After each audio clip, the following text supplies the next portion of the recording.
Hoy haré el tutorial de cómo hacer el sonido de una puñalada en Foley. Para eso estamos en un espacio que no está tratado acústicamente, sin embargo es un cuarto pequeño, el cual no tiene mucha reverberación.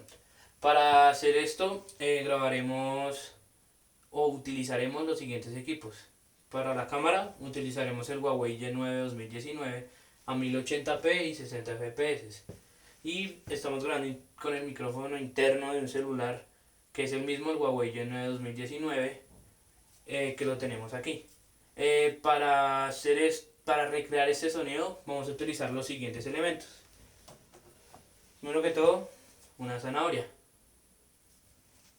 Y segundo, un cuchillo.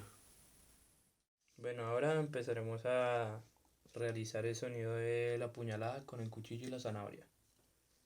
Y se hará de la siguiente manera.